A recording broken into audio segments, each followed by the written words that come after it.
तो last lecture जो है उसमें हम लोगों ने मॉलिक्यूलर ऑर्बिटल थ्योरी ज़्यादातर पढ़ ली थी और मैंने तुम्हें कहा था कि एक क्वेश्चन में दे रहा हूँ करने के लिए, तो ये कर लो।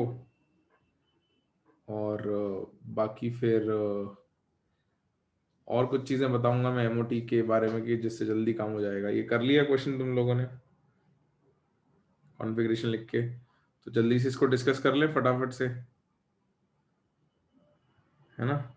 ठीक है, तो चलो भाई डिस्कस कर लेते हैं। तो He2 फिर He2 प्लस फिर Li2 प्लस और Li2 माइनस, तो इसको अपन एक एक करके फटाफट से सॉल्व कर लेते हैं। तो सॉल्यूशन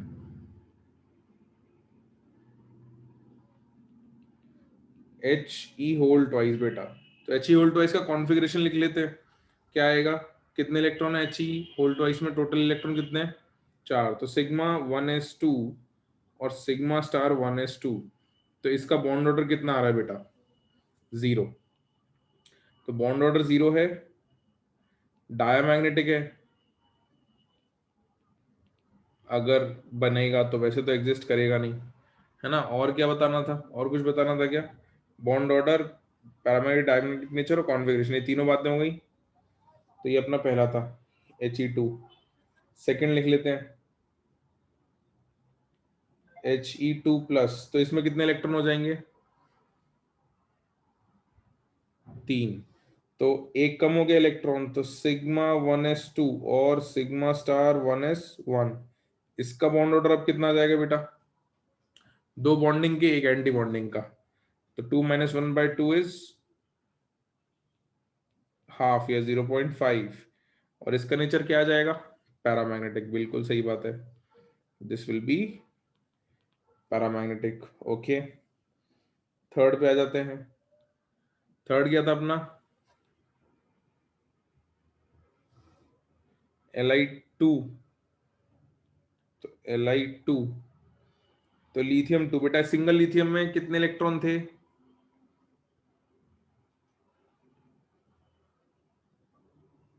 3। तो दो लिथियम में कितने हो जाएंगे? 6। तो 6 इलेक्ट्रॉन फिल कर दें। सिग्मा 1s में 2,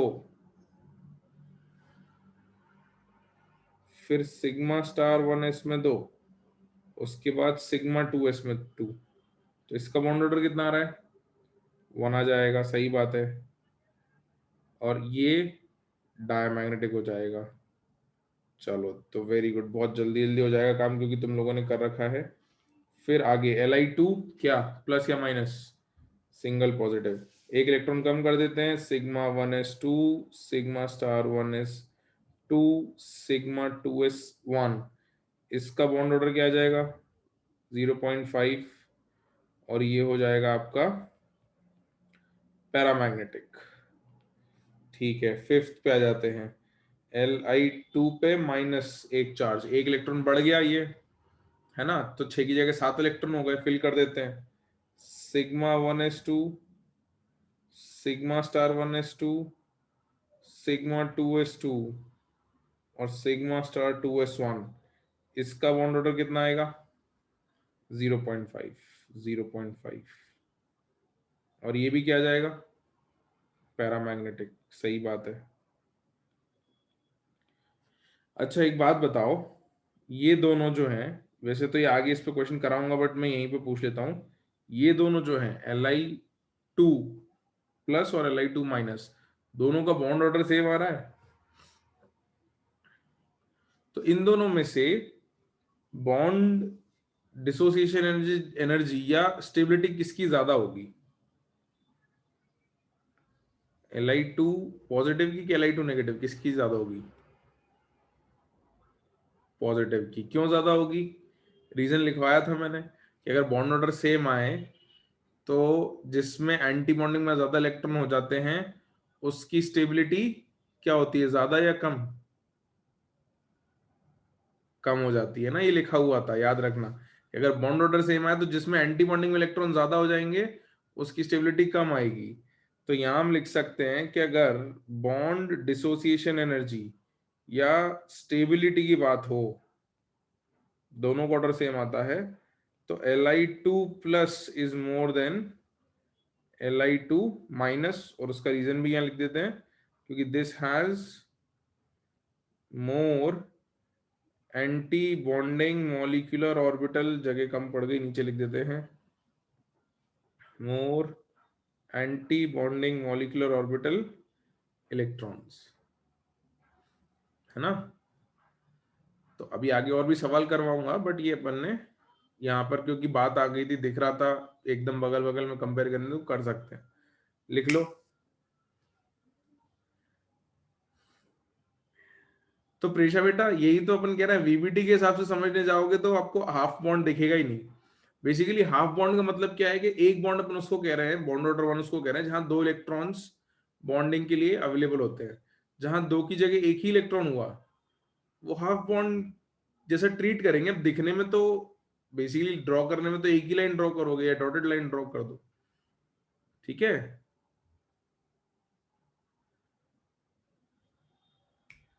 चलो सिक्स क्या दिया था जल्दी बताओ, ये लिख लिया यहां तक सबने, एवरीवन रोट दिस डाउन, ठीक है। Be2 दिया था सिक्स, तो six is beryllium twice. Single beryllium में कितने इलेक्ट्रॉन बेटा, चार, तो दो में आठ हो जाएंगे, आठ इलेक्ट्रॉन फिल कर दे। तो sigma 1s2, sigma star 1s2, sigma 2s2, sigma star 2s2, आठ पूरे हो गए। बॉन्ड ऑर्डर क्या आएगा, जीरो, दिस इज डायमैग्नेटिक। तो हमको इस टाइप का मॉलिक्यूल मिलेगा नहीं, Be2 नहीं मिलेगा, He2 नहीं मिलेगा, है ना। बॉन्ड ऑर्डर जीरो आ गया, मतलब मॉलिक्यूल का एग्जिस्टेंस नहीं है। आगे बढ़ते हैं, सिक्स्थ के बाद सेवेंथ क्या है, C2। टोटल C2 में कितने इलेक्ट्रॉन, 12। तो sigma 1s2, sigma star 1s2, sigma 2s2, sigma star 2s2। अगला क्या लिख दूं मैं, सिग्मा 2pz लिख दूं क्या नीचे, नहीं, याद रखना है ना, N2 और उसके पहले वालों में पहले क्या आते हैं, पाई, बिल्कुल बिल्कुल। तो पाई 2px और पाई 2py ये एक साथ लिखने पड़ते हैं क्योंकि बराबर एनर्जी पे होते हैं। तो इनमें इलेक्ट्रॉन फिल करने हैं। कितने फिल कर दिए अपन ने यहां तक, इनके पहले तक कितने फिल हो गए बेटा, आठ। कितने और फिल करने हैं, चार। तो चार में क्या होगा, एक, दो, तीन और चार, तो दोनों में दो दो आ रहे हैं। अपन ने सीक्वेंशियली फिल कर दिया, है ना, कि एक इसमें, फिर दूसरा इसमें, फिर तीसरा इसमें, फिर चौथा इसमें, तो दोनों में दो दो आ रहे हैं, तो लिख दें डायरेक्ट दो और दो, ठीक है। तो पाई 2px2 और पाई 2py2। तो इसका बॉन्ड ऑर्डर कितना आने वाला है अपना, बॉन्ड ऑर्डर दो और डायमैग्नेटिक। राम बेटा बता तो दिया सिलेबस पूरा, अभी तक जितना पढ़ा है वो सब आएगा, है ना। Everything that you studied and that you will study in upcoming classes is your syllabus. और बाद में बात कर लेंगे उसके बारे में, अभी आगे बढ़ते हैं। हाँ, इसके बाद एट्थ क्या दिया था जल्दी बताओ, N2। तो ये तो वैसे अपन ने कर रखा है, अच्छे से डिटेल में डायग्राम बना रखा है, बट लिख लेते हैं जल्दी से। Sigma 1s2, sigma star 1s2, sigma 2s2, sigma star 2s2, फिर पाई 2px, पाई 2py, फिर सिग्मा 2pz। इतने में हो जाएगा कि अपना काम, ये आगे की और लिखूं मैं, है ना, हो जाएगा काम, सही बात है। तो आठ फिल कर गए थे, अब भी कितने और बच गए फिल करने को अपने को, छह। तो इन दोनों में इकट्ठे दो दो आ गए, चार यहाँ आ गए, और बचे हुए सिग्मा 2pz में भी दो आ गए, तो छह इलेक्ट्रॉन हो गए। बॉन्ड ऑर्डर कितना आने वाला है इसका, बॉन्ड ऑर्डर कितना आएगा, तीन आएगा, सही है। तो बॉन्ड ऑर्डर इज थ्री, और नेचर क्या आ जाएगा, पैरा कैसे आएगा कुमोद, नहीं, कुमुद तो सही कह रही है, सॉरी। वेदिका बेटा पैरा नहीं आएगा ना, कोई भी अनपेड इलेक्ट्रॉन नहीं है, डायमैग्नेटिक आएगा, डायमैग्नेटिक। इसके बाद दो और बचे थे, कौन कौन सा दिया था, B2 और O2। ठीक है, तो एट्थ के बाद नाइन्थ, B2। हाँ भाई, B2 में कितने इलेक्ट्रॉन फिल करने हैं, 10। तो σ1s2, σ*1s2, σ2s2, σ*2s2, फिर π2px और π2py।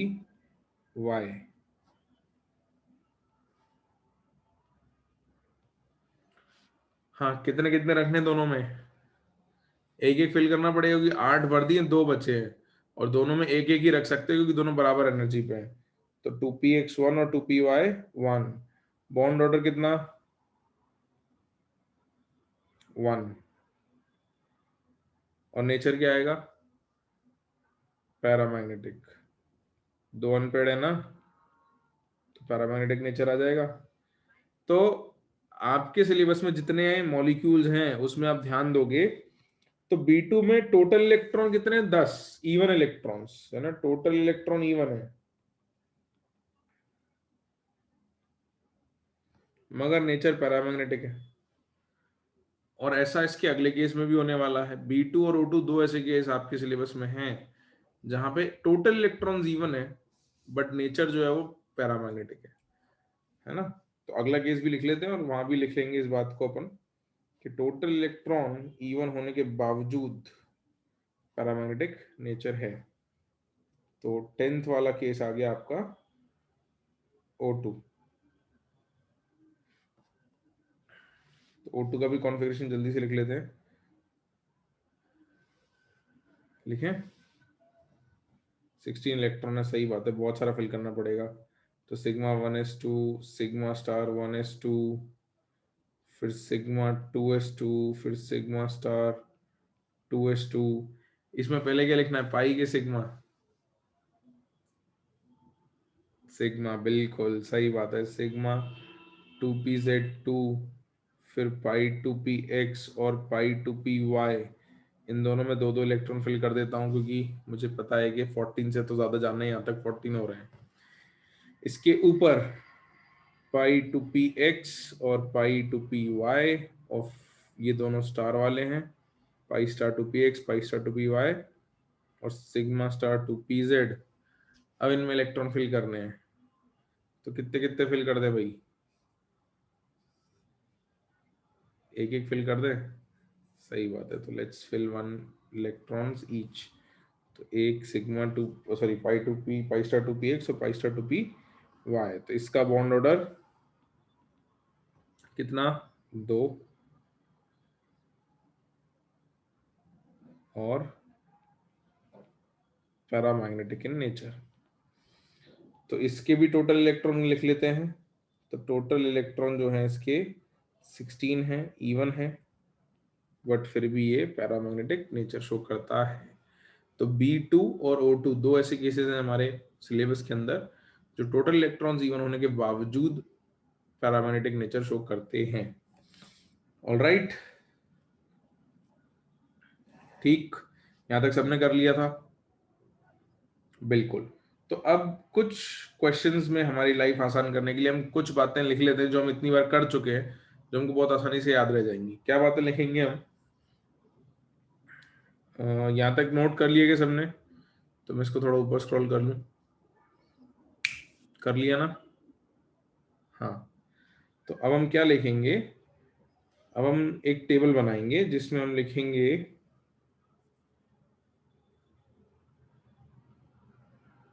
नंबर ऑफ इलेक्ट्रॉन्स,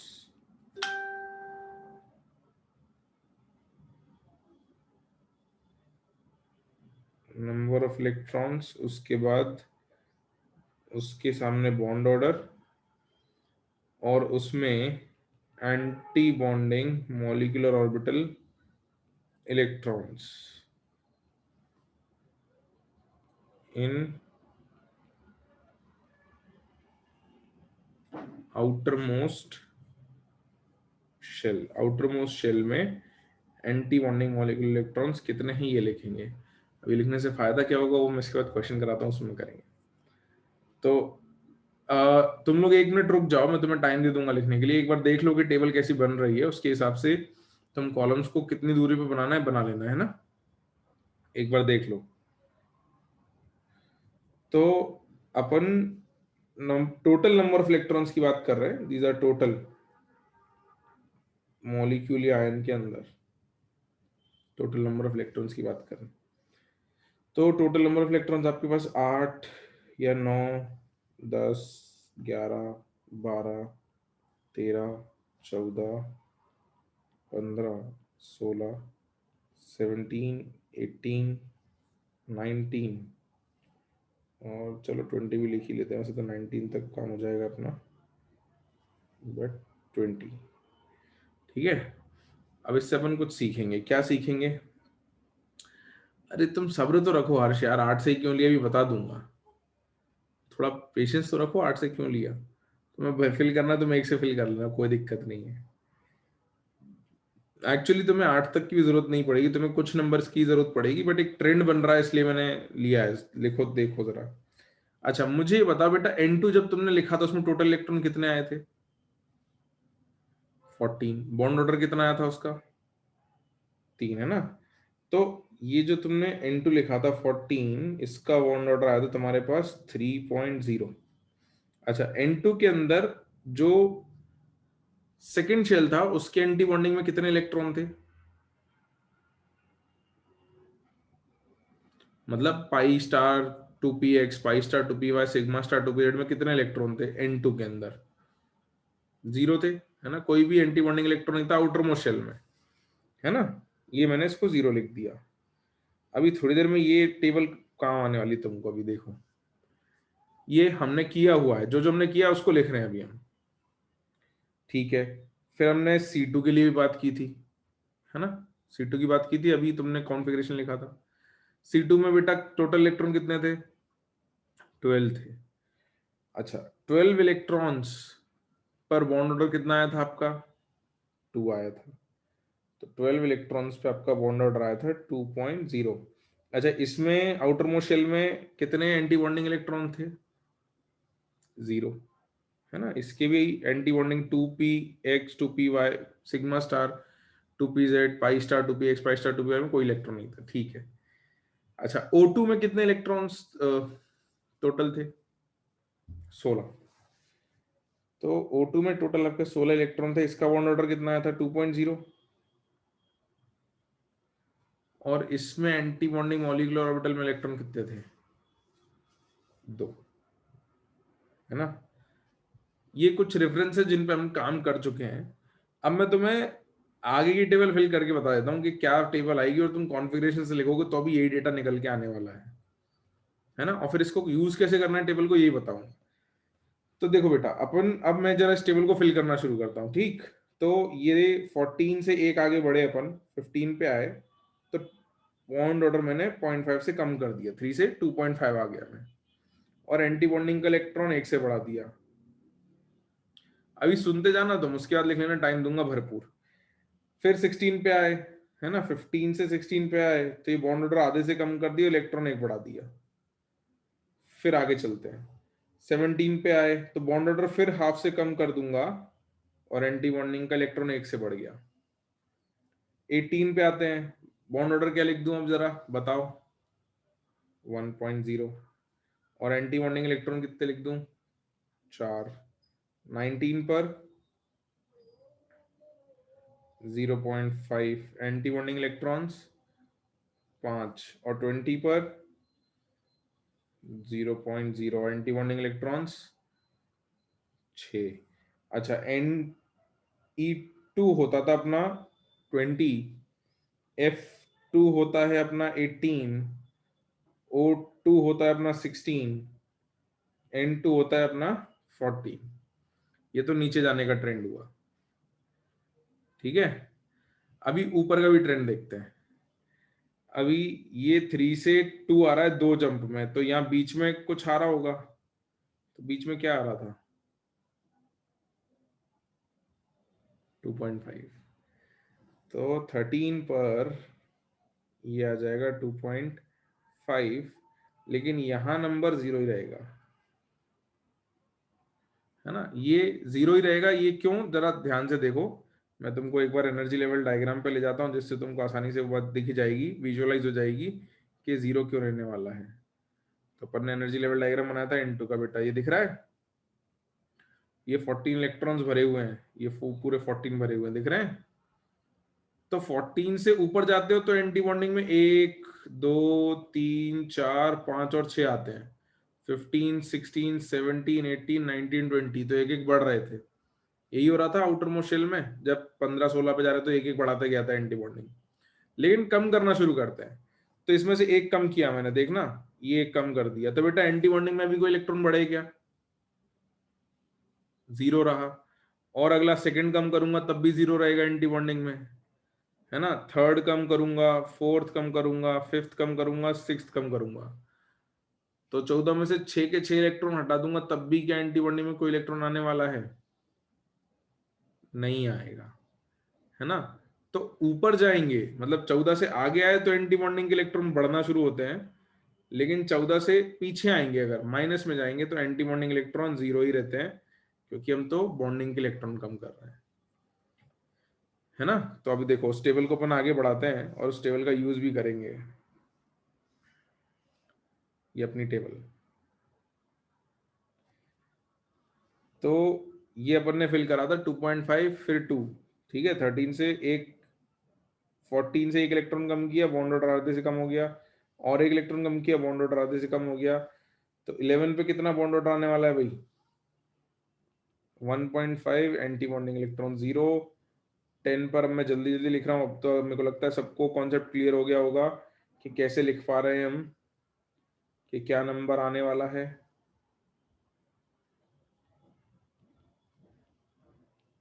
और अगर मैं मॉलिक्यूल्स लिखना शुरू करूं तो C2 था 12 पर, और B2 था 10 पर, और 8 पर क्या था बेटा, अपन ने भी किया था थोड़ी देर पहले, आज ही किया था, बताओ। BE2 था, है ना, बेरिलियम होल्ड वाइज,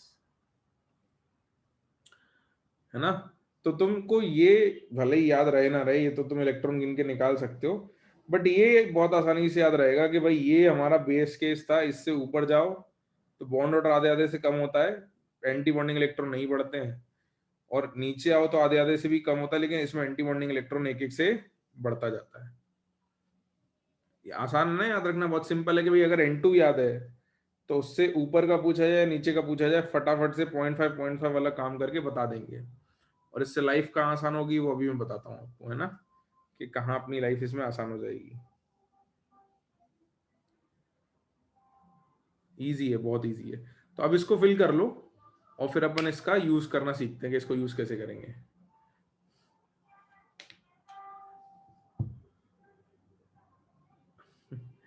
हाँ मतलब फिर क्या होगा, जीरो तक जाना था इसलिए मैंने 8 से शुरू किया था, उसके ऊपर जाओगे तो फिर वो वापस 0.5 वो शुरू हो जाएगा, बट फिर वो अलग टेबल बनानी पड़ेगी उसके लिए, और उसकी जनरली क्या होता है, उस पर ज्यादा कुछ पूछा नहीं जाता, तो इसलिए उसकी टेबल बना नहीं रहे अपन, है ना। तो जल्दी से बना लो, फिर अपन इस पे सवाल करते हैं।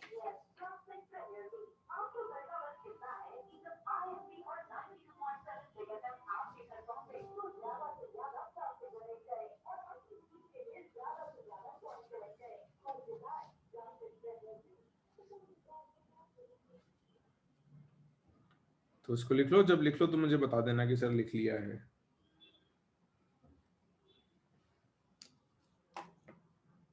फिर कुछ लोग ऐसे एग्जैक्ट मैसेज करेंगे कि सर लिख लिया है, ऐसे ही मैसेज आता है कभी कभी।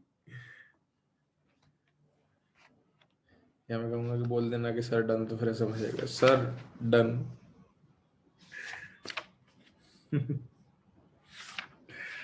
कर लो कर लो। फिर मैं और कुछ क्वेश्चंस पूछता हूँ तुमसे।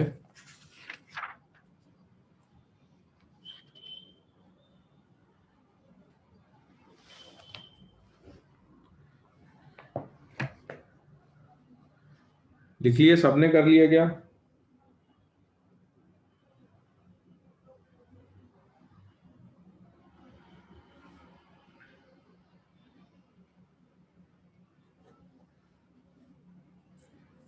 ठीक है, तो अब इस टेबल का यूज कैसे करते हैं वो देखते हैं। अपन कुछ सवाल करते हैं। ये एक काम करो, जगह है मेरे पास काफी सारी साइड में, तो मैं यहीं पूछ लेता हूँ तुमसे question.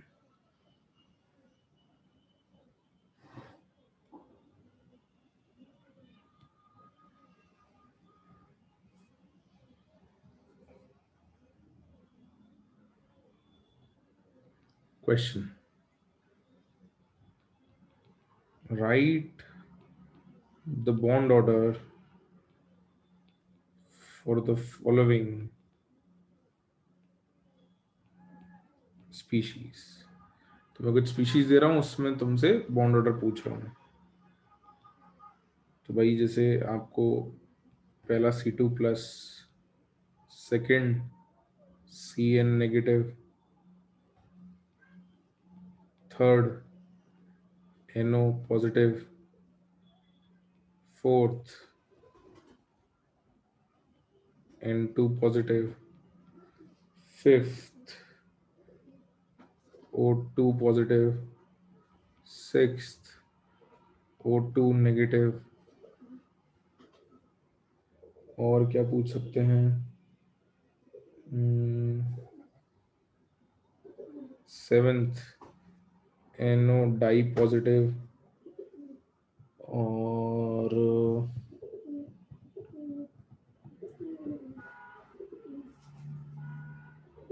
Eighth O2 die positive,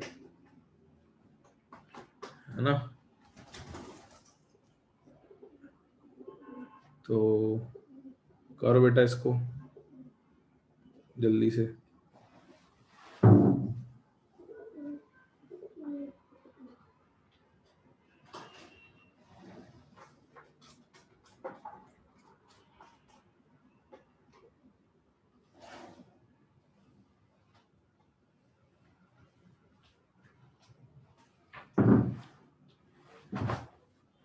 कर लिया क्या भाई? तब हम इसको बिना कॉन्फ़िगरेशन लिखे करेंगे, है ना। So we'll do this without writing configurations. तो जल्दी से मैं इलेक्ट्रॉन लिख दूं आगे। बेटा C2 पॉजिटिव में इलेक्ट्रॉन्स कितने हैं? 11, है ना। 12 होते हैं, एक पॉजिटिव आ गया तो एक कम हो गया, राइट। C2 में 12 होते हैं, एक पॉजिटिव मतलब एक कम हो गया। Cn नेगेटिव, कार्बन में 6, नाइट्रोजन में 7, और एक नेगेटिव, कितना हो गया टोटल? 14, सही है। अच्छा NO पॉजिटिव, तो नाइट्रोजन में 7, ऑक्सीजन में 8, 15, और एक कम कर दिया तो कितना आ गया? 14, सही बात है। N2 पॉजिटिव में कितना इलेक्ट्रॉन्स बताओ जल्दी? 13। O2 पॉजिटिव में 15, O2 नेगेटिव में 17, और NO+2 तो कितने? नाइट्रोजन में 7, ऑक्सीजन में 8, 15 और +2 मतलब 2 कम कर दिए, कितने हो गए? 13, बिल्कुल सही बात है। और O2 2 पॉजिटिव 14, है ना। 16 में से 2 चलेगा। अब इसका बॉन्ड ऑर्डर लिख देते हैं अपन। तो बेटा 12 पे बॉन्ड ऑर्डर आपको पता है 2 आना है, तो 11 पे कितना आएगा? 1.5, बिल्कुल। 14 का तो पता ही है अपने को कितना आता है, 3.0। फिर 3.0, ये तो सिंपल है। 13 पे कितना आएगा? 14 से एक कम है, 2.5। 14 से एक ज्यादा पे कितना आना है? 2.5। 16 पे 2 आता है, तो 16 से एक आगे जाएंगे तो कितना आएगा? 1.5। 13 पे वापस 2.5, और 14 पे तो पता ही है अपने को 3.0, है ना। तो ऐसे जब मॉलिक्यूल्स अपने को आएंगे, तो अगर अपन ने समझ लिया है, कॉन्फ़िगरेशन लिख लिया है, और ये टेबल अपन ने एक बार देख ली है, इसको अपन यूज करते रहते हैं, तो ऐसे केसेस में अपना काम थोड़ा सा जल्दी हो जाएगा। अब सिर्फ इतना ही नहीं, इससे और भी चीजें अपन बता सकते हैं, तो वो भी बताएंगे। बेटे समझ में आया ना काम कैसे क्विक हो रहा है इससे अपना, फटाफट कंपेरेटिवली। ठीक है, चलो तो यहां तक नोट किया सबने? Everyone noted this down? तो मैं एक सवाल और कराऊं, और अभी फिर बॉन्ड एमओटी के क्वेश्चंस अपन इस सवाल के बाद रोक देंगे, अपन फिर आगे नेक्स्ट हेडिंग पे बढ़ जाएंगे। नहीं किया? जल्दी कर मोहित, फिर जो मैंने होमवर्क दिया है वो कर लेना।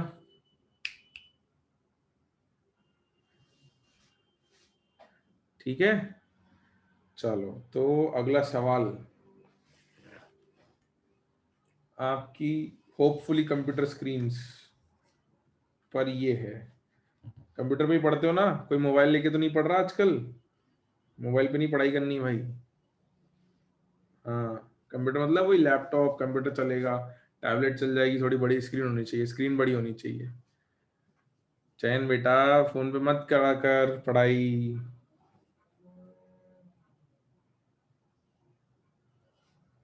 अरे रे, तो सही करा लो लैपटॉप, डेस्कटॉप पे पढ़ लो। अब थोड़े दिन और सही कर लो, लेकिन ध्यान से।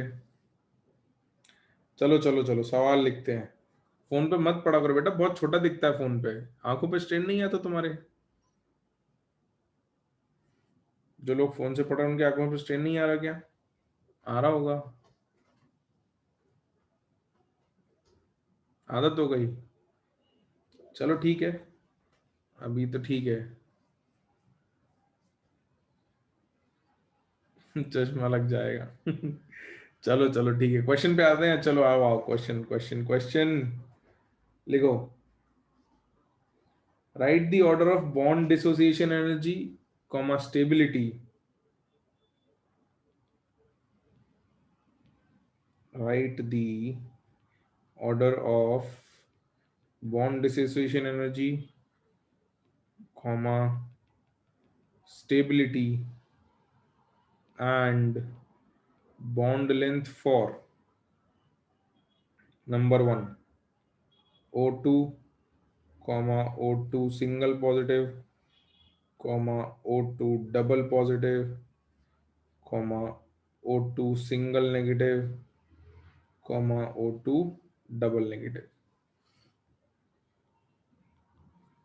और second is N2 comma N2 single positive comma N2 single negative comma N2 double negative।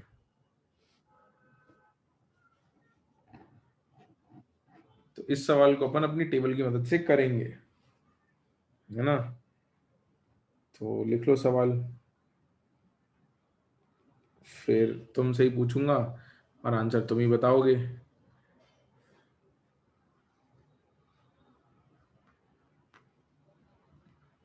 लिख लिए सवाल? लिखा लिखा। हम्म। तो भाई अपन पहले इनकी बात कर लेते हैं ना। इनको एक तो सीक्वेंस में जमा लेते हैं, ये O2 फिर पॉजिटिव फिर 2 पॉजिटिव नेगेटिव और 2 नेगेटिव। तो इनमें सबसे कम इलेक्ट्रॉन किस में होंगे बेटा? ये जो 6 रखे हैं इनमें सबसे कम इलेक्ट्रॉन किस में है? O2 2 पॉजिटिव में, है ना? उससे एक ज्यादा इसमें, उससे एक ज्यादा इसमें, फिर उससे एक ज्यादा इसमें, और उससे एक ज्यादा सबसे ज्यादा O2 2 नेगेटिव में। समझ में आता है? तो अपन एक सीक्वेंस में अरेंज कर लेते हैं, क्योंकि अपने से ऑर्डर ही पूछा हुआ है। तो अपनी एक्सपेक्टेशन है कि भाई एक सीक्वेंस में लिखेंगे तो फाइनली सीक्वेंस लिखना थोड़ा आसान हो जाएगा। तो let's write it in a sequence, फिर देखते हैं क्या करना है। तो सबसे पहले तो लिख लेते हैं कि भाई O2 2 positive, O2 single positive, O2 O2 negative और O2 2 नेगेटिव। इनमें इलेक्ट्रॉन लिख लेते हैं। तो O2 2 पॉजिटिव में बेटा इलेक्ट्रॉन्स कितने टोटल? Total electron 14। उसके बाद अगले वाले में 15, उसके अगले वाले में 16, फिर 17 और 18। ठीक है, सही है। अच्छा, एंटी बॉन्डिंग भी लिख लेते हैं, anti bonding molecular orbital electrons. और ऑब्वियस है कि आउटर मोस्ट शेल की बात कर रहे हैं अपन, बट ठीक है, आउटर मोस्ट शेल। 14 में कितने होते थे बेटा आउटर मोस्ट शेल में इलेक्ट्रॉन? कुछ होते थे क्या? N2 का ऑर्डर याद है ना? हाँ, 0 होते थे। अच्छा, O2 प्लस में कितने होते थे? 1। फिर अगले वाले में 2। अब तो सीक्वेंस समझ में ही आ गया। ठीक है भाई, बॉन्ड ऑर्डर देखते हैं। तो 14 पे बॉन्ड ऑर्डर कितना? 3। 15 पे 2.5। 16 पे 2.0। फिर आगे 1.5 और 1.0। बॉन्ड ऑर्डर का स्टेबिलिटी और उस सबसे रिलेशन अपने को पता ही है। तो बॉन्ड ऑर्डर अगर ये है तो बेटा बॉन्ड लेंथ का ऑर्डर लिख लें अपन। जिसका बॉन्ड ऑर्डर ज्यादा उसकी बॉन्ड लेंथ क्या होती थी? कम होती थी, है ना? सही बात है। तो O2 2 प्लस की बॉन्ड लेंथ कम है ना? This is less than O2 positive is less than O2, है ना? Is less than O2 negative is less than O2 2 negative. सही बात है, ऐसे ही ऑर्डर आएगा अपना। क्लियरली दिख रहा है। बॉन्ड ऑर्डर का उल्टा ऑर्डर अगर देखेंगे तो बॉन्ड लेंथ का ऑर्डर आ जाता है।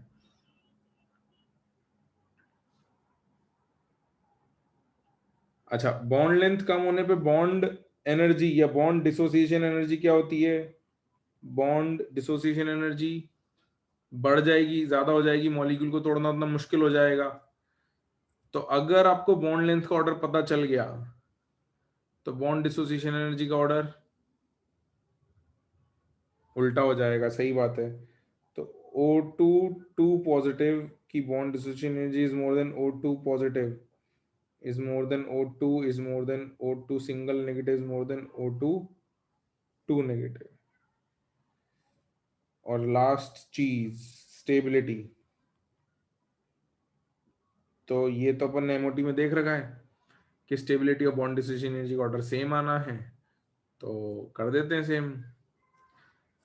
तो कर दें O2 2 positive greater than O2 positive greater than O2 greater than O2 negative is greater than O2 2 negative। सही है, काम हो गया अपना सारा एक छोटी सी टेबल से। नहीं तो सबके कॉन्फ़िगरेशन लिखते अपन, O2 का लिखते, फिर O2 प्लस O2 माइनस, सब सब करते करते। तो इस तरीके से अपन एग्जामिनेशन हॉल में टाइम बचाएंगे अपना। कभी अगर थोड़ा लंबा सवाल आ जाए जिसमें बहुत सारे आयंस और मॉलिक्यूल्स दे दिए जाएं डायटोमिक, है ना, तो उसमें अपन ऐसे टाइम बचाएंगे। इसको नोट कर लो। एक बार अगला केस और करते हैं, उसमें एक छोटा सा और कॉन्सेप्ट लग रहा है, जैसे इसमें अभी हमको इसका यूज नहीं आया कहीं भी, anti bonding molecular orbital electron, इनका यूज आया क्या भाई? बिना इसके ही बता दिया ना। ये नहीं भी लिखते तो अभी यही ऑर्डर आता। अगर ये नहीं भी लिखते यहाँ पर तो अभी ऑर्डर बता देते, क्योंकि सबके बॉन्ड ऑर्डर अलग अलग थे, है ना? इसका यूज तो तब आएगा जब बॉन्ड ऑर्डर सेम आएंगे। तो अगला केस में शायद पढ़ जाए जरूरत, देखते हैं, होपफुली पढ़ सकती है। कोशिश तो करते हैं अपन के सब कॉन्सेप्ट यूज कर लें। हाँ, कुमुद पड़ेगी तो सही जरूरत। करो करो, लिखो जल्दी, फिर आते हैं अपन। मजा तो आ रहा है आज, बढ़िया चल रहा है, तुम लोगों का रिस्पॉन्स मस्त आ रहा है। गुड। हाँ प्रेशा,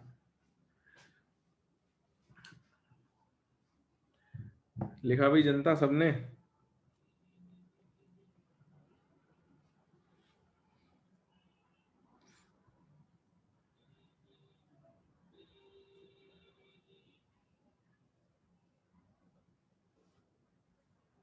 चलो, तो ये तो फर्स्ट का सॉल्यूशन था। This was your solution for first. लिखा लिखा, मैं ऊपर स्क्रॉल कर लूं? हाँ चलो, सेकंड की बात करते हैं। Second N2 positive, N2 negative और N2 नेगेटिव। तो इसको भी एक सीक्वेंस में रख लेते हैं। एक काम करते हैं बेटा, ये चारों में सबसे कम इलेक्ट्रॉन किसमें होंगे ये बता दो। सबसे कम इलेक्ट्रॉन किसमें होंगे? जिसमें पॉजिटिव चार्ज है, N2 पॉजिटिव, ठीक है, सबसे कम। उससे ज्यादा N2 में, फिर उससे ज्यादा N2 नेगेटिव में, और उसके बाद N2 2 नेगेटिव में। यही रहेगा सीक्वेंस। तो इसी सीक्वेंस में लिख लेते हैं, फिर देखेंगे कुछ काम आएगा तो बदलना पड़ेगा। तो चलो तो सीक्वेंस लिखते हैं। सबसे कम इलेक्ट्रॉन जो है अपने N2 पॉजिटिव में है, उससे ज्यादा N2 में है, उससे ज्यादा N2 नेगेटिव, और सबसे ज्यादा N2 2 नेगेटिव में। ठीक है, टोटल इलेक्ट्रॉन लिख लेते हैं भाई, इनमें कितने हैं टोटल इलेक्ट्रॉन। N2 पॉजिटिव में कितने हैं? 13, N2 में 14, N2 नेगेटिव में 15 और N2 2 नेगेटिव में 16। इतने ही आएंगे। अच्छा, anti bonding molecular orbital electrons है ना, वही आउटर मोस्ट शेल की बात चल रही है। Outermost shell. तो बेटा 14 पे 0 था अपना, याद है? अभी टेबल बनाई थी, 14 में 0 था, और 14 से नीचे सब में 0 था। 8 9 10 11 12 13 14 तक 0 था। तो ये 0 और 0। 15 में कितने आते थे? 1। और 16 में कितना आता था? 2। सही बात है। अच्छा, अब बॉन्ड ऑर्डर भी लिख लेते हैं। बॉन्ड ऑर्डर तो 13 पे बॉन्ड ऑर्डर कितना था बेटा? 2.5। 14 पे 3, 15 पे 2.5 और 16 पे 2.0। तो अब अपने को दिख रहा है कि यहाँ दो का बॉन्ड ऑर्डर सेम आ रहा है। बॉन्ड ऑर्डर सेम आ रहा है तो anti bonding molecular orbital electron देखेंगे स्टेबिलिटी वगैरह के लिए, बॉन्ड डिसोसिएशन एनर्जी के लिए, स्टेबिलिटी के लिए बात करेंगे इसकी, है ना? तो कर लें बातें अपन, फिर आंसर्स लिखना शुरू करें। तो इसमें सबसे पहले अपन बॉन्ड डिसोसिएशन एनर्जी की बात कर लेते हैं। तो बॉन्ड डिसोसिएशन एनर्जी सबसे ज्यादा किसकी है, ये तो बताई दो तुम सबसे पहले। सबसे ज्यादा किसकी है बॉन्ड ऑर्डर? सबसे ज्यादा जिसका है N2 का। ठीक है। और सबसे कम किसकी है? सबसे कम लास्ट किसकी आएगी? N2 2 नेगेटिव की आएगी, है ना? भाई इसमें तो कोई दिक्कत ही नहीं है, ये हाईएस्ट है और ये लोएस्ट है। तो हाईएस्ट पहले, लोएस्ट आखिरी में। इन दोनों में डिसाइड करना रह गया है बस अपने को। तो N2 पॉजिटिव और N2 नेगेटिव में किसकी बॉन्ड डिसोसिएशन एनर्जी ज्यादा होगी? जिसपे एंटी बॉन्डिंग इलेक्ट्रॉन कम होंगे। तो कौन है भाई? N2 पॉजिटिव के नेगेटिव? सबका आंसर चाहिए इस पे मेरे को। पॉजिटिव। सही है, तो ये आ जाएगा N2 पॉजिटिव और N2 नेगेटिव। और यहाँ लिख भी लेना कि decided using number of anti-bonding molecular orbital electrons as they both have same bond order,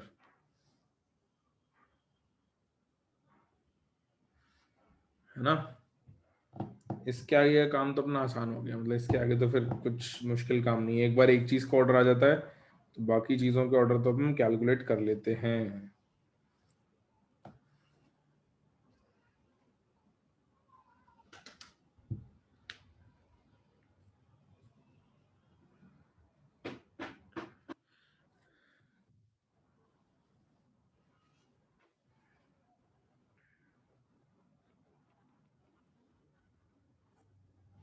stability का ऑर्डर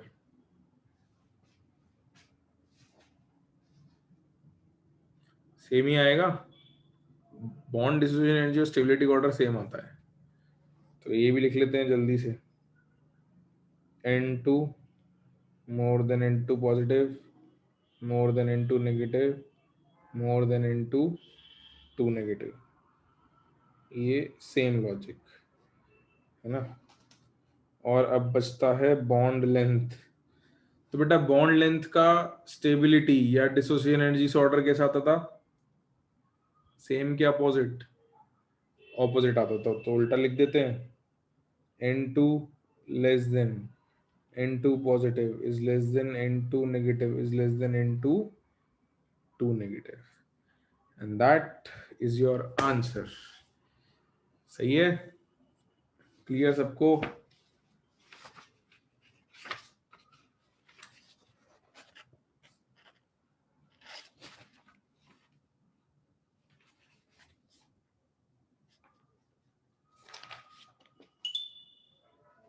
हाँ सही है। हाँ आदित्य बेटा बिल्कुल। तो देखते हैं, अभी कंफर्म नहीं है, पता चल जाएगा तुम्हें कि कॉमन टेस्ट होगा कि नहीं होगा अगला वाला। अभी थोड़े दिनों में, 1-2 दिन में पता चल जाएगा। हाँ भाई लिख लिया सबने? तो हम आगे की बातें कर लें।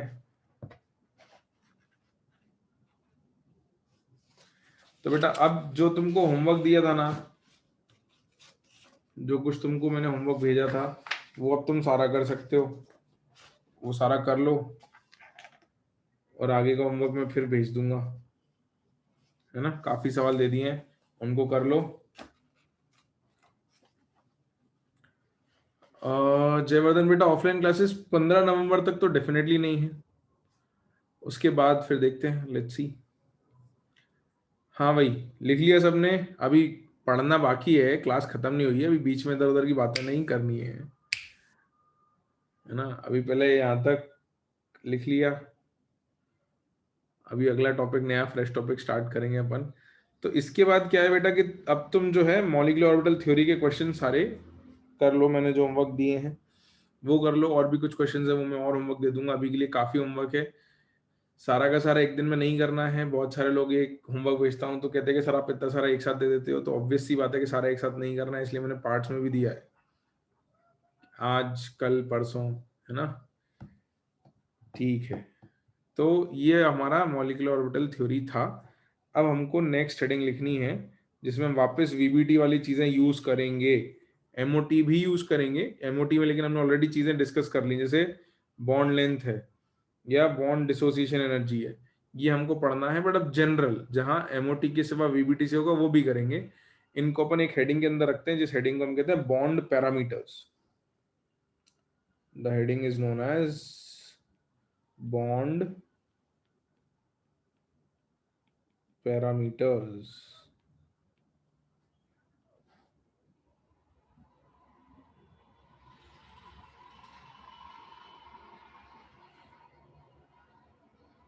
तो इसमें अपने को मेजरली 3 बॉन्ड पैरामीटर्स हैं जो डिस्कस करने हैं।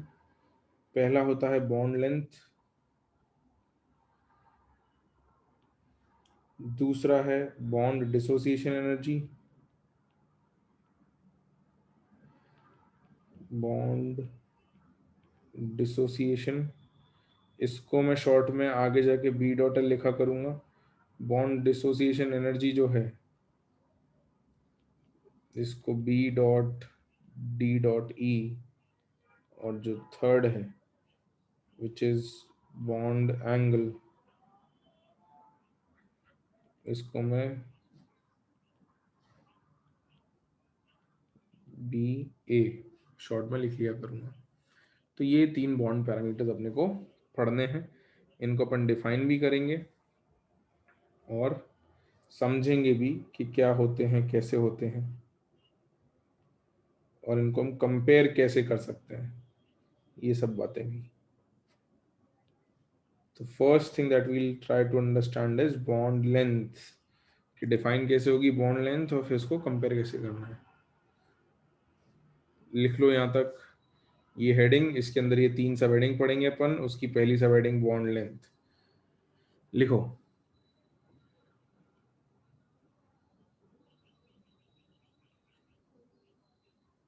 लिख लिया सबने?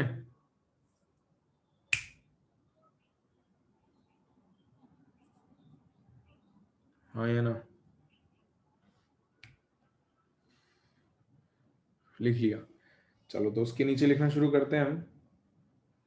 लिखो, the internuclear distance between two, bond length होता क्या है उसको हम डिफाइन कर रहे हैं कि the internuclear distance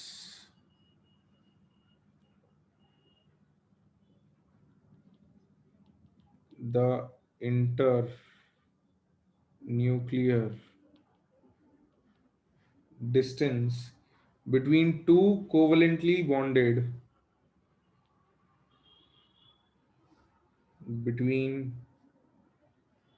two covalently bonded atoms is called bond length. तो दो कोवलेंटली बॉन्डेड एटम्स के बीच की न्यूक्लियस की जो दूरी है उसको बॉन्ड लेंथ कहते हैं।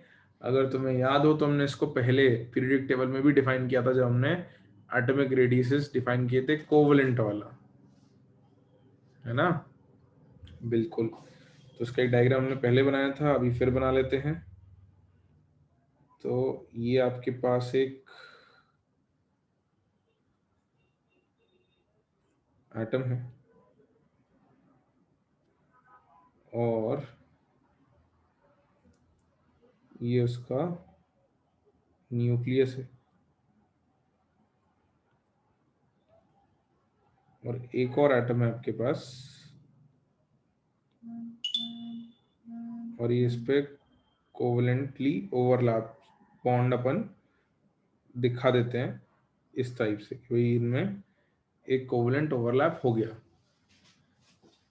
एक कोवलेंट बॉन्ड बन गया, और इनके बीच का जो डिस्टेंस है उसको हम इंटर न्यूक्लियर डिस्टेंस कहते हैं। तो this is your inter nuclear distance, nucleus से न्यूक्लियस तक का जो डिस्टेंस है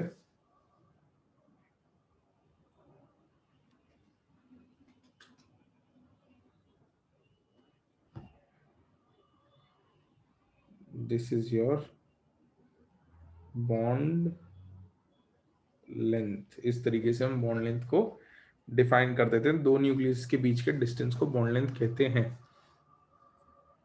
बिल्कुल बिल्कुल ड्रॉ करना है भाई, क्यों नहीं करना है, बिल्कुल ड्रॉ करना है, जल्दी करो।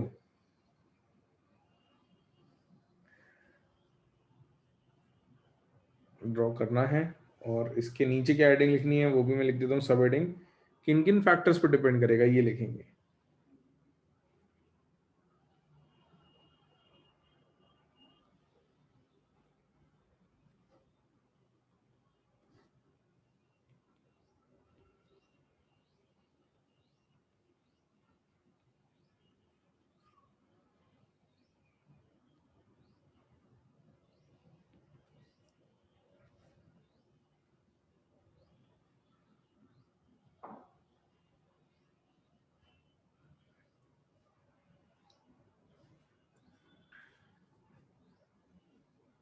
हाँ, बॉन्ड लेंथ तुमने पहले भी डिफाइन किया हुआ है, बॉन्ड लेंथ हमने डिफाइन किया था। वहां हमने कहा था कि भाई ये इंटरन्यूक्लियर डिस्टेंस है, इसको डी ए लिखा था हमने, और इसके हाफ को हमने लिख दिया था कि this is your covalent radius, r c लिख दिया था। बट हमको वो वाली बातें यहाँ नहीं करनी, कोवलेंट रेडियस नहीं बात करेंगे। अपने को अब ये देखना है कि बॉन्ड लेंथ किस पर डिपेंड करती है। वहां हमने ये नहीं बात की थी कि बॉन्ड लेंथ कैसे वेरी करेगी, बॉन्ड लेंथ किस पर डिपेंड करेगी, वहां हमने डिफाइन किया था बस। अभी हम देखेंगे कि किस किस पे वेरी करती है ना। ये डायग्राम बना लो, उस डायग्राम के बाद ये हेडिंग लिख लो, तुम नीचे लिख लेना, मेरे पास जगह थी तो मैंने साइड में लिख दिया है।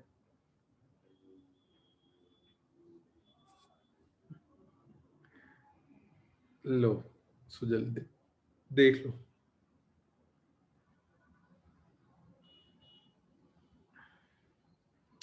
लिख लिया सबने?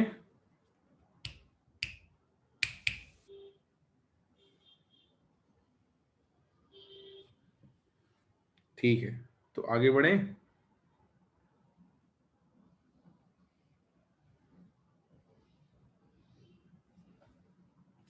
फैक्टर्स अफेक्टिंग बॉन्ड लेंथ में नंबर 1 लिखो। पहला फैक्टर, बॉन्ड लेंथ इज, अच्छा मैं प्रोपोर्शनलिटी तुमसे खुद ही पूछ लेता हूँ। अगर मेरे को बॉन्ड लेंथ की प्रोपोर्शनलिटी बॉन्ड ऑर्डर से लिखनी है तो कैसे लिखनी है, अभी एमओटी में सिखाया था। डायरेक्ट के इनवर्स, इनवर्स, तो bond length is inversely proportional to bond order, है ना। इसका एग्जांपल देख लेते हैं अपन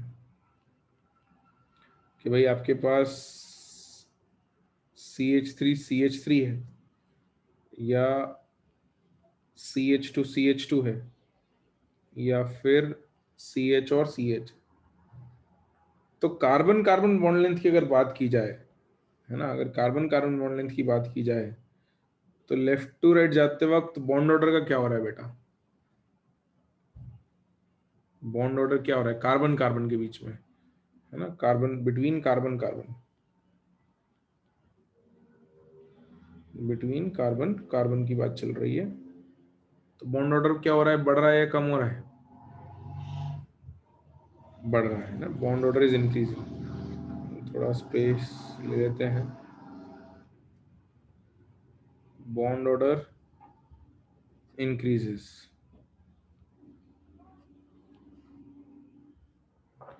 अच्छा, बॉन्ड ऑर्डर बढ़ रहा है तो बॉन्ड लेंथ का क्या हो रहा होगा? डिक्रीजेस। तो अगर कोई तुमसे कार्बन कार्बन बॉन्ड लेंथ का ऑर्डर पूछ ले, therefore carbon carbon bond length, तो CH3 की बॉन्ड लेंथ CH2 CH2 से ज्यादा होगी और CH2 की CH ट्रिपल बॉन्ड CH से ज्यादा होगी। और लॉजिकल बात भी लग रही है, हमने अभी एमओटी में देखा ही था कि जितने बॉन्ड बड़ा हो गए दो एटम के बीच में, उनका डिस्टेंस उतना छोटा होता चला जाएगा। तो अब यहाँ एमओटी नहीं लग रहा है, यहाँ वीबीटी लग रहा है, बट ये तुमने सीखा हुआ है ना वीबीटी में,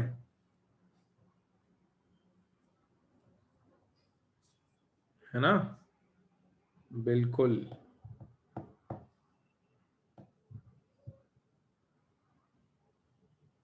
लिखो। और इसके भी बहुत एग्जाम्पल करेंगे क्योंकि इसके यूज केसेस बहुत हो जाते हैं। अभी हम एक एक एग्जाम्पल लिख रहे हैं क्योंकि अभी हम पैरामीटर्स किस पे डिपेंड करता है वो लिखते हैं। सेकंड, सिर्फ बॉन्ड ऑर्डर की बात नहीं है, कुछ और चीजें भी अलग हो सकती हैं, जैसे अलग अलग आइटम जुड़े हो सकते हैं, साइज पे डिपेंड हो सकती है। लिखा है यहां तक सबने? तो बॉन्ड लेंथ बेटा साइज पे कैसे डिपेंड करेगी? जो एटम जुड़ रहे हैं उनके साइज पे कैसे डिपेंड करेगी बॉन्ड लेंथ, बताओ। साइज बड़ा होगा तो बॉन्ड लेंथ का क्या होगा? भाई ये एटम थे, इस एटम की जगह इससे बड़ा एटम होता तो बॉन्ड लेंथ का क्या होता? बॉन्ड लेंथ का क्या होता? अगर एटम बड़े हो जाते तो बॉन्ड लेंथ क्या हो जाती? बढ़ जाती ना। ऑब्वियस है ना, ये तो है या नहीं है? हाँ, तो हम यहाँ लिखेंगे कि bond length is directly proportional to size. Bond length is directly proportional to size. इसकी भी एग्जांपल लिख लेते हैं भाई। आपको कोई कह रहा है कि F2 Cl2 Br2 और I2 में बॉन्ड लेंथ का ऑर्डर बता दो, तो क्या होगा बेटा? किस F2 की बॉन्ड लेंथ Cl2 से क्या होगी? FF की जो बॉन्ड लेंथ है वो Cl की बॉन्ड लेंथ से बड़ी होगी या छोटी होगी? F2 की, है ना, F2 की Cl2 से, F2 की Cl2 से छोटी है ना। सही बात है। तो साइज फ्लोरीन का छोटा है तो F2 की बॉन्ड लेंथ छोटी है Cl2 की। Cl2 के Br2 से क्या हो जाएगी? स्मॉलर या लार्जर? Cl2 इज स्मॉलर, बिल्कुल। और Br2 इज अगेन स्मॉलर, है ना भाई। यहां से लेफ्ट टू राइट जा रहे हो आप, तो साइज क्या हो रहा है? साइज ऑफ एटम्स क्या हो रहा है? बढ़ रहा है। तो साइज ऑफ एटम्स बढ़ेगा, तो साइज ऑफ एटम बढ़ेगा तो बॉन्ड लेंथ भी क्या होगी? बढ़ेगी या कम होगी? जल्दी जल्दी रिप्लाई करो, लिखने में बिजी हो जाते हैं, सुनते नहीं, लिखने का टाइम दे दूंगा ना मैं। बढ़ेगी बिल्कुल। Therefore bond length increases. इसको विजुअलाइज करना बहुत सिंपल है भाई। जैसे मान लो आपके पास दो छोटे छोटे एटम्स हैं, फिर दो उससे बड़े एटम्स हो गए, और दो उससे और बड़े एटम्स हो गए। या रुको, अपन एक काम करते हैं, अच्छे से बनाते हैं सर्कल्स ना। ये सर्कल बढ़िया दिख रहा है ना।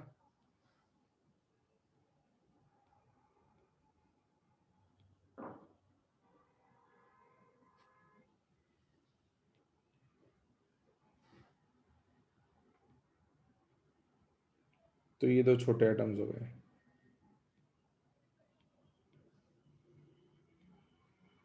इन एटम्स को थोड़ा बड़ा कर लेते हैं, अगले एटम्स और थोड़े बड़े कर देते हैं।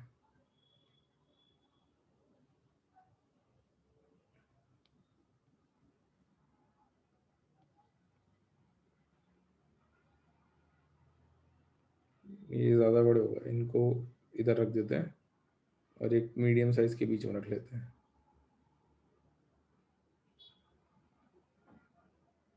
है ना। तो अब अगर बॉन्ड लेंथ देखोगे तो ये बॉन्ड लेंथ है, यहाँ बॉन्ड लेंथ ये है, इसमें बॉन्ड लेंथ ये है, और इसमें बॉन्ड लेंथ ये है। तो भाई दिख रही है नहीं दिख रही बॉन्ड लेंथ लंबी होती हुई, बढ़ती जा रही है ना बॉन्ड लेंथ। बिल्कुल ठीक है। चलो भाई आगे बढ़ा जाए। एक सवाल और दे देता हूँ, चलो इस पे एक एग्जांपल और कर लेते हैं, ये आसान है। एक एग्जांपल और बात कर लेते हैं चलो। मैं तुमसे HF, HCl, HBr और HI, इसमें ज़रा मुझे बताओ कि लेफ्ट टू राइट जाते वक्त बॉन्ड लेंथ जो है उसका क्या हो रहा है।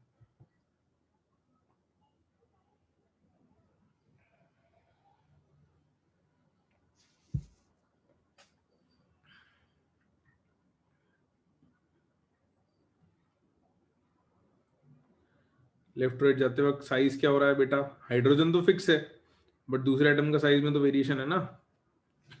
क्या हो रहा है साइज, इधर लेफ्ट टू राइट जाते वक्त साइज इंक्रीज हो रहा है, इसलिए बॉन्ड लेंथ क्या होगी, इंक्रीज। वेरी गुड,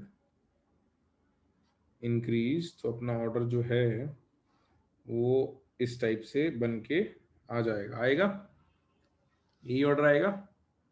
बिल्कुल। चलो थर्ड चीज जिस पर डिपेंड करेगी अपनी बॉन्ड लेंथ, वो है परसेंटेजेस कैरेक्टर। तो bond length is inversely proportional to percentage s character, या एस कैरेक्टर, दोनों बातें लिख सकते हो। परसेंटेज एस कैरेक्टर कहो या नॉर्मल एस कैरेक्टर, बात एक ही है। ये क्यों है ये बताऊंगा मैं।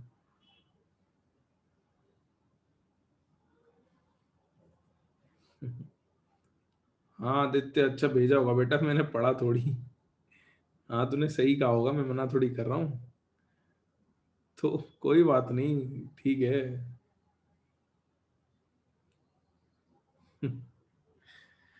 परसेंटेज कैरेक्टर का मतलब क्या है और क्यों है ये भी मैं बताता हूँ, एक बार लिख लो। I tell you. हाँ SP SP2 SP3 की बात कर रहे हैं।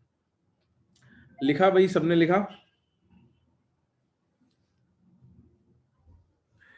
हाँ इसका मतलब क्या है मैं बता देता हूँ। देखो अपने हाइब्रिड ऑर्बिटल्स बनाए थे, याद है सबको। हाइब्रिड ऑर्बिटल्स बनाए थे VBT में, कि भाई एक साइड छोटी हो जाती है और दूसरी साइड बड़ी हो जाती है जब हाइब्रिड ऑर्बिटल बनता है अलग अलग ऑर्बिटल से मिक्स होकर। ऐसे ही बनाया था, याद है। तो SP में से दो बनाए थे, SP2 में तीन बनाए थे, SP3 में चार बनाए थे। डायग्राम याद है ना, लीनियर, ट्राइगोनल, प्लेनर, टेट्राहेड्रल, ये सब चीजें। तो अब मैं एक एक ऑर्बिटल ही बना रहा हूं। मान लो ये आपका sp ऑर्बिटल है, तो अगर आप sp2 ऑर्बिटल बनाओगे तो sp2 ऑर्बिटल में p कैरेक्टर ज्यादा है, s कैरेक्टर कम है। तो sp2 ऑर्बिटल जो है वो आपका sp ऑर्बिटल से थोड़ा सा बड़ा बनेगा, है ना। याद है ये पहले भी अपन ने बात करी हुई है कि भाई जितना एस कैरेक्टर कम होता है उतना साइज बड़ा हो जाता है ना। क्योंकि एस छोटा ऑर्बिटल होता है, पी बड़ा होता है। अगर 50-50% है तो साइज छोटा है। अब sp2 में एस कैरेक्टर कम हो गया, यानी छोटे ऑर्बिटल का कॉन्ट्रीब्यूशन कम हो गया, तो साइज बड़ा हो गया। और sp3 पे अगर आते हैं तो जो साइज है ऑर्बिटल का वो और भी थोड़ा सा बड़ा आ जाता है। तो परसेंटेजेस भी लिख लेते हैं।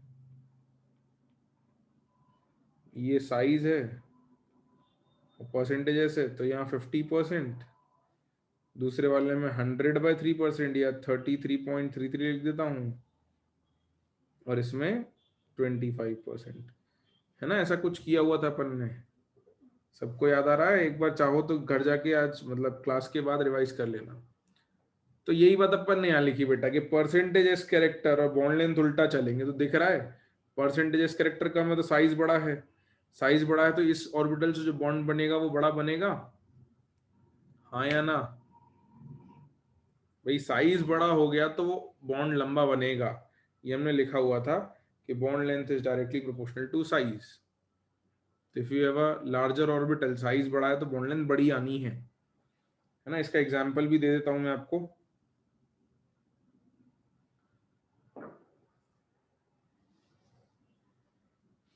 एग्जांपल तो CH3, सिंगल बॉन्ड CH3 और H2C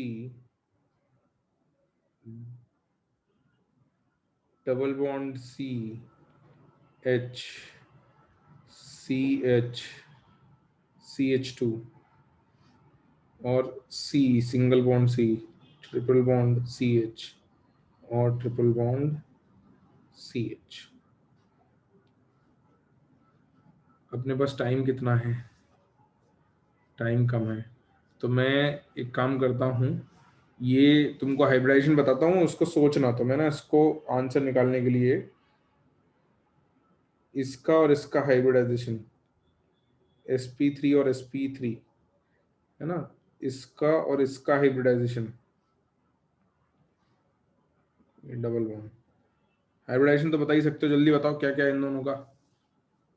ये जो कार्बन मैंने मार्क किए हैं इनका हाइब्रिडाइजेशन क्या है? sp2 और sp2, सही बात है, sp2 और sp2। और ये जो कार्बन मार्क करें इनका हाइब्रिडाइजेशन क्या है?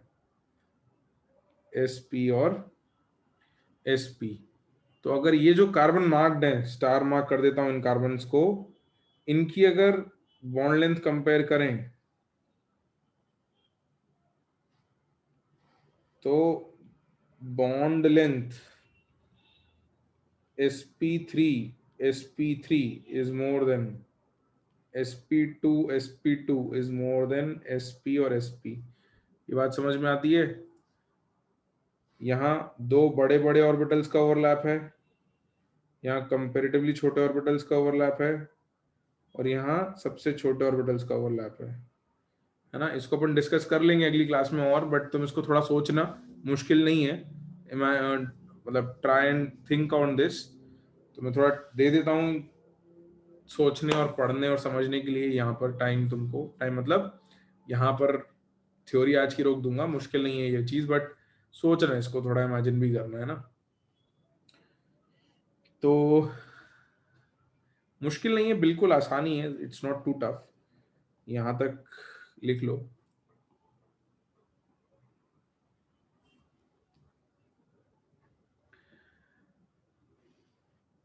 तो ठीक है भाई क्लास, आज तो टाइम काफी जल्दी निकल गया, मुझे ऐसा लगा, पता ही नहीं चला, है ना।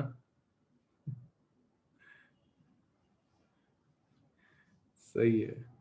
चलो तो ठीक है फिर यहाँ अपन क्लास रोक लेते हैं, फिर अगली क्लास में यहाँ से कंटिन्यू करेंगे।